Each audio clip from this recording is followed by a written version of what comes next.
Welcome in to the latest edition of MISL Weekly. My name's Nicholas Murray, very pleased to be joined, as always, by Chris Economides. Chris, welcome back. Nicholas, always a pleasure, my friend. How was your weekend? You and I hanging out down in Bradenton, along with 100 young soccer players. It was a really good weekend. It was nice to be outside. Obviously, we don't have the tumultuous weather down here that's been categorizing the Northeast. So it was nice. Even parts of the Southeast now. Even parts of the Southeast. Atlanta's getting hammered. So, no, it was good to be outside. Outdoor soccer just around the corner.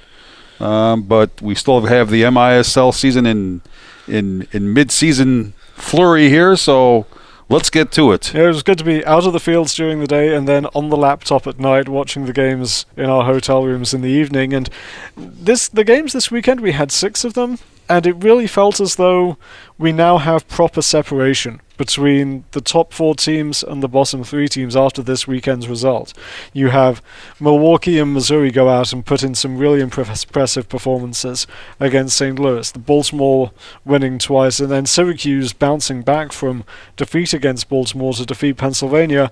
There's a 4.5 game gap now between 4th place and 5th place in the MISL standings. It really feels as though this is probably the lineup. These are the 4 teams we're going to see playing in the postseason. Yeah, I think mathematically, St. Louis and Rochester may have a shot, but I think realistically, it's our top 4 teams are going to be our top 4 teams. It's just a matter of how they're going to be seeded.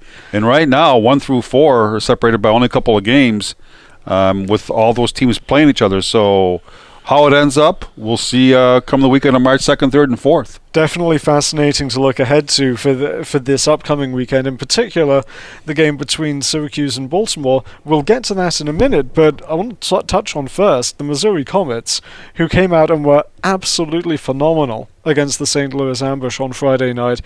They concede the first goal of the game, and then they score 26 unanswered points in an offensive flurry.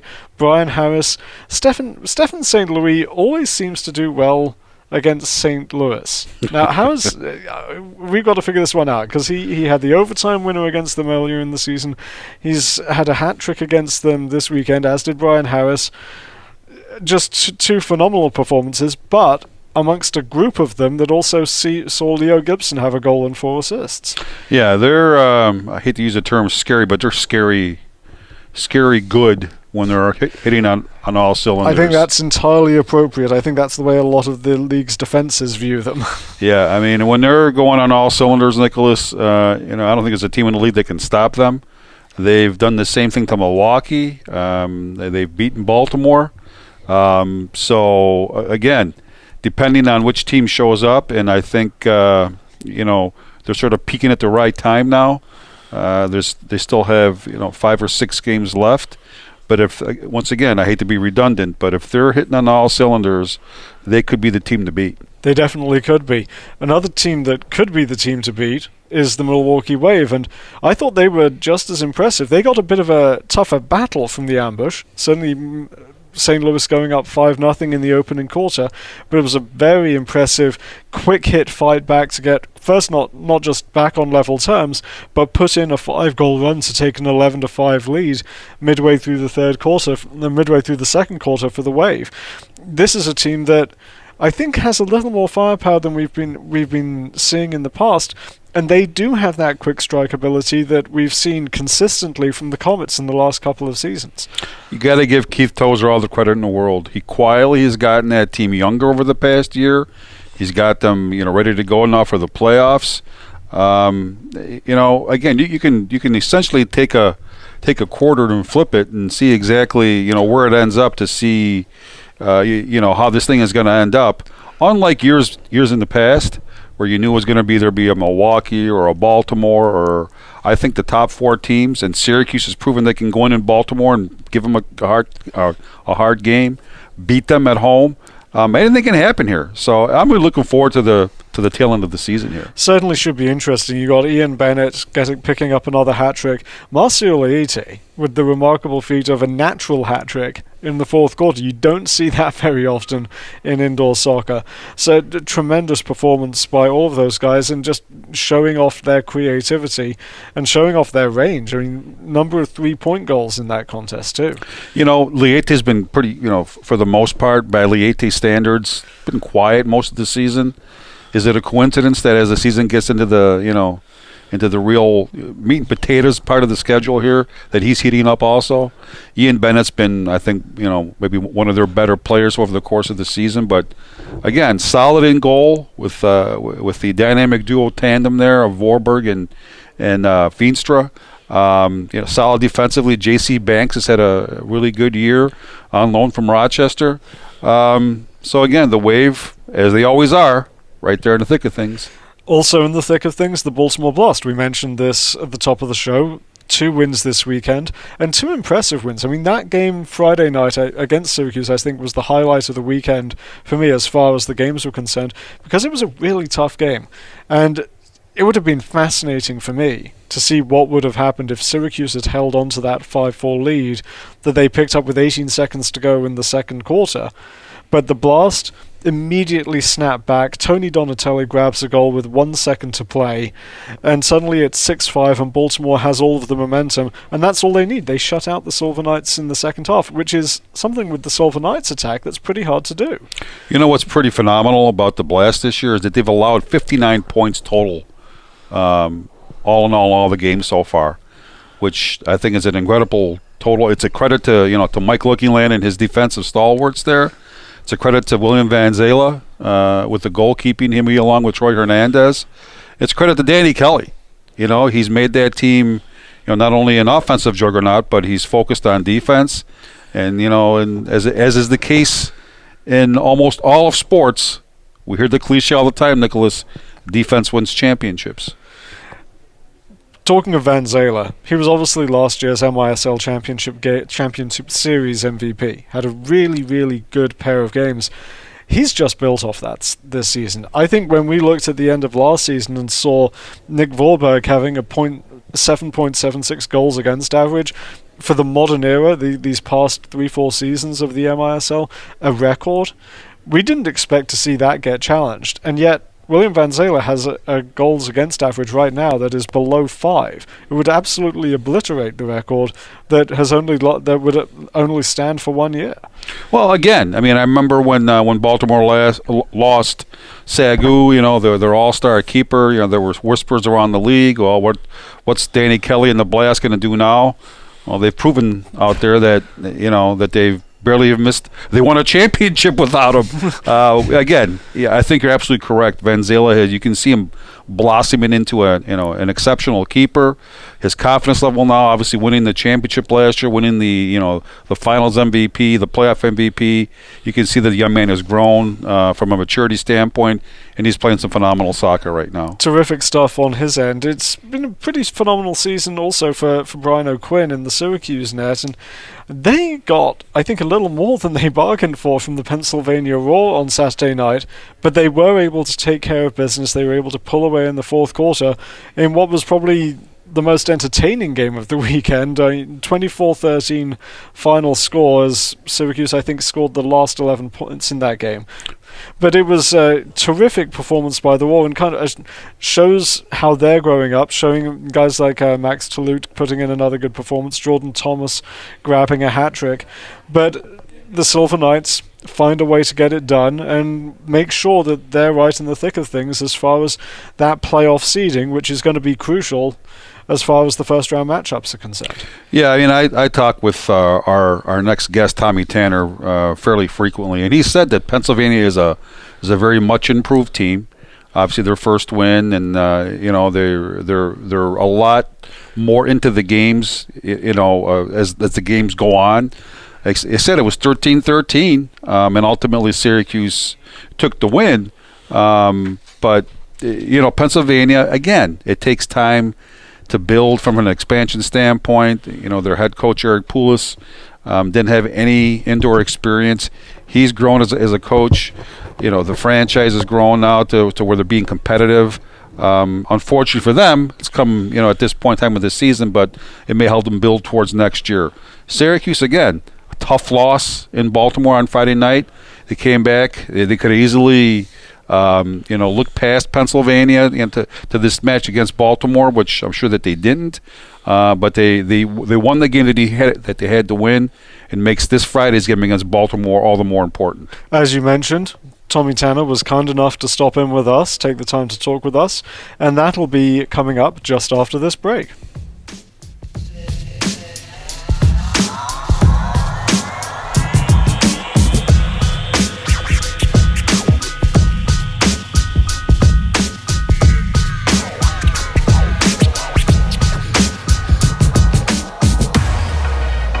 Well, we're very pleased to be joined now by Syracuse Silver Knights head coach Tommy Tanner. Tommy, thank you for taking the time to join us. Nicholas, glad to be on. Well, first of all, I've got to congratulate you on the great season that you guys are having.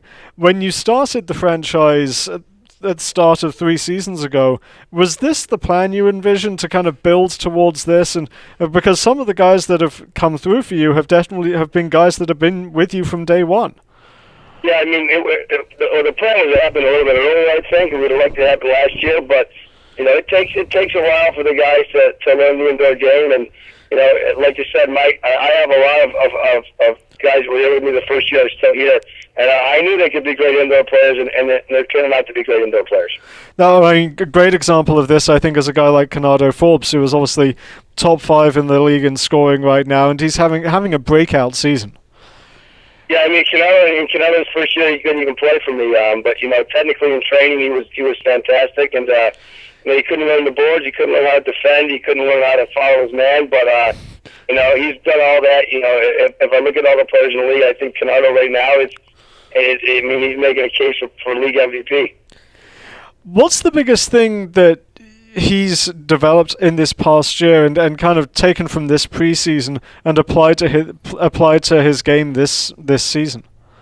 Well, I've told him at the end of last year that it's one thing to play good and knock the ball around, but you got to score goals, and he's taken that to the next step, I think, because I think he has like 30 more shots than anyone else in the league. But he's shooting the ball and he's creating opportunities for him. I think he's leading the league in power play goals. I think he's leading the league in 3-point goals. So he's really been sticking the ball on target and looking to score points. You've obviously had some very good leadership players in the past couple of seasons. Guys like Nelson Santana obviously springs to mind. What has it meant to have Michelle Millwood as part of the squad this year? He's done just an absolutely incredible job in leading the team, helping to lead the team, and he defends first and foremost, and it kind of rubs off on all the other guys to defend. I mean, if you look at our goals against this year, it's way down compared to years past. We haven't had those games where we're giving up 30 points, to anybody, and we've been a lot better defensively. And I think Michelle, although he's a target player, he leads by example, and he works hard, and he scored some big goals for us also. You mentioned the defensive step up. That's obviously made things better for Brian OQuinn, and he's kind of maintained the level that he was at, still making big saves for you.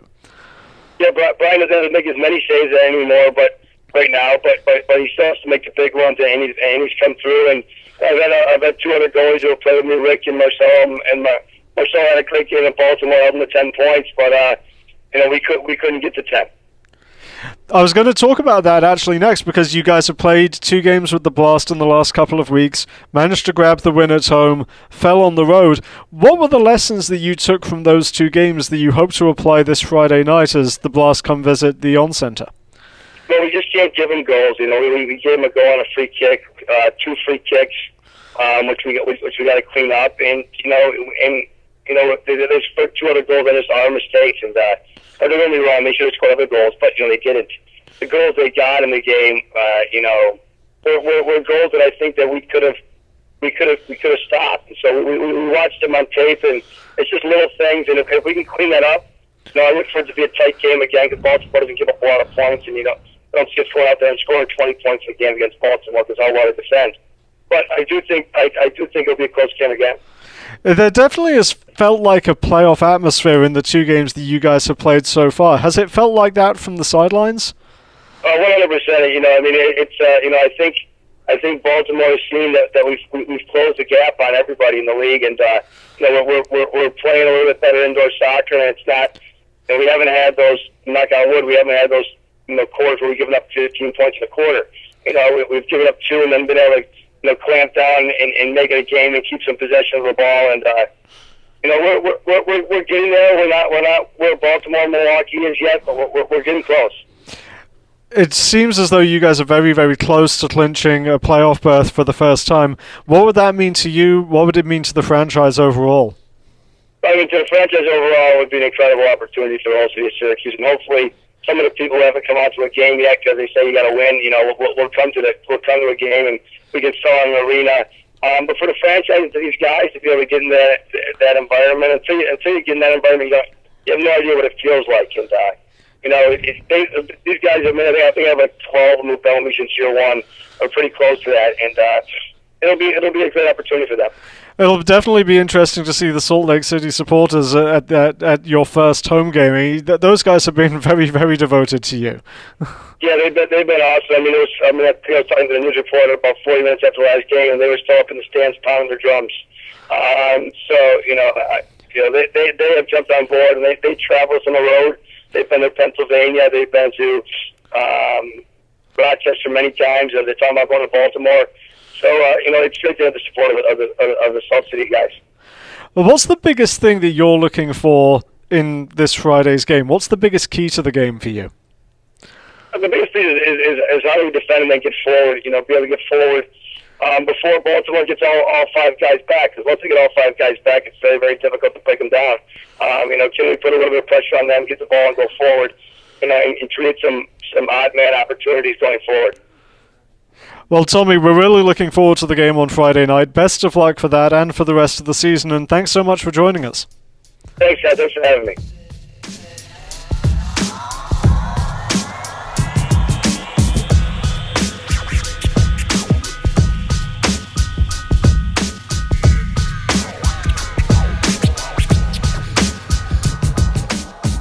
As you mentioned, you talk with Tommy Tanner a lot, and the things that he's been able to implement over the 3 seasons in Syracuse that have kind of built to this moment have been absolutely phenomenal to see the growth of not just the franchise, but also the players within that group, like a Canado Forbes, like a Slavisa Ubiparopovic, who are both having really excellent seasons. I got to say something about Tommy. I've known Tommy now for about 20 years. He was one of the first players that we signed when he came over from the Cleveland Crunch with the Rochester Rhinos. He was our captain in Rochester for 8-9 years. And people ask often, what the secret to the success in Rochester was during the heyday. And one of the key elements that's never brought up a heck of a lot is Tommy Tanner. He was the consummate captain. He was the consummate go-between between Pat and myself, the players. He's a natural-born leader. He's done an unbelievable job with the Syracuse Silver Knights in building that franchise, and it's no surprise that they are where they are now. And Tommy is just one of the good guys in the sport. Now, they have a great game this Friday night.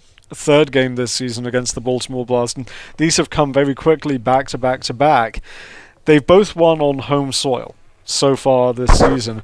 What do you think the Silver Knights take away from last Friday's game, and how do they alter the strategy a little bit and try to give their offense a little bit more spark? I just think that they keep doing what they're doing. I think and watch it be the exact opposite. I was going to say here, I think you're going to see more of a 10-9, 9-8 lower scoring game than what we've been accustomed to in the past, because obviously Baltimore is focusing on defense, and that was the score. In the first 2 games they were in that lower scoring range. So I think we're going to see more of the same. I don't anticipate anything being much over 10-9, 9-8, close game. And we'll see where it goes. Now, this is a big game for Baltimore, obviously, because they can clinch a place in the playoffs. It seems as inevitable that they will be there, but to get that clinched and then be able to at least maybe for a day pull even with the Milwaukee Wave at the top of the standings, that would be a big deal for them to lock that up. Well, again, here's, now we're into the stage of the season where they're jockeying for position. waiting to see who finishes where. I honestly don't believe that there's much difference whether you're 1, 2, 3, or 4, other than getting to decide whether you play at home or on the road first. I think that the 4 teams that are going to make the playoffs are going to be very evenly matched. So I think it's more or less more psychological, more so than anything else. Where if teams can go in and say, hey, we beat you guys 3 out of 4 or 4 out of 5, I think that'll tend more. But as I said, 1 through 4, they're very evenly matched teams. Does that make this a big game for Syracuse because they play 4 games against Baltimore this regular season? If they can guarantee themselves a split of the regular season series, that gives them something in their mind. They've come into our house twice, we've beat them twice. That can provide an edge for the playoffs. Absolutely, and and then it narrows that gap. I think there's more of a psychological advantage to finishing higher, even though, as I just said, there's not anything tangible that you get out of it than just being a higher seed. So I think psychologically, if Syracuse can catch or pass Baltimore or Milwaukee, I think that'll also be a plus for them going into the playoffs. Definitely will be. Now, Saturday afternoon matinee at the Family Arena, where Milwaukee travels in to face the St. Louis Ambush. Ambush gave them a pretty decent run, especially in the first half of last Saturday night's game. Do you think the Ambush get a little bit of confidence? Because obviously 3 previous games they'd only scored twice. Now it seems as though they might have found a little bit of an offensive spark again. Well, I like to give that organization a lot of credit. First of all, Andrew Haynes, Daryl Duran, and his friend Brian Roth, the assistant general manager there. They've done a tremendous job from a fan perspective. They're averaging over 5,000 fans a game. I was there for their first 2 games, and there was a real crowd. Great atmosphere there. So kudos to them for their off-the-field antics this year. On the field, it's been a little bit of a struggle. Daryl Duran, I think, has done a tremendous job with the first-year franchise. And it always seems every time that they need to make adjustments, they have. And I expect that to happen again on Saturday. As the last time that the Wave were in there, it took a goal, I think, in the last minute of play for them to pull it out. And you may see something similar again this Saturday. Definitely was an excellent game the last time they met at the Family Arena. It wasn't a bad game last Saturday at US Cellular Arena either. And those are the only 2 games this weekend because, as everyone knows, this Sunday, it's time for the Super Bowl. And Chris, we know you are from New York. It's being almost played in your backyard out in the Meadowlands in New Jersey. You been keeping an eye on the football this year? A little bit. I've got enough bad habits where, fortunately, sports or football betting isn't one of them. But no, obviously it's like a national holiday here in the States. Super Bowl parties. So obviously, the Seahawks and against the Broncos. I've always been a Peyton Manning fan, so quietly, for Peyton to win another one is a team that I'll be rooting for. Well, I'm going to have to... This is excellent because I'm going to be rooting for the Seahawks. I have a lot of friends up in the Pacific Northwest, a lot of Seahawks friends, and so I'm very excited to see that defense go up against that offense. It should be a lot of fun on Sunday night. Well, I think the NFL is getting chastised for going to a cold weather city. And, all the focus so far has been on the weather and how cold it is and rah. But that goes to prove that even the greatest of leagues, the greatest league in the world, which is the National Football League, not counting soccer, obviously, can sometimes make controversial decisions. So almost made, just slipped out there. Yeah. You almost made a rod for your own back. I think there was some around here who would contend that that's probably Major League Soccer, sir. Well, no, that's what I said. I said other than soccer. Well, we hope you enjoy the games this weekend. We hope you all enjoy the Super Bowl. You know who Chris and I will be rooting for, so if you have a preference as to which of us you like on this podcast, you'll have your rooting interests set up too. Thanks for joining us. Thank you, Chris, for joining me, and thank you for listening. I hope you'll join us again this time next week. Until then, bye for now.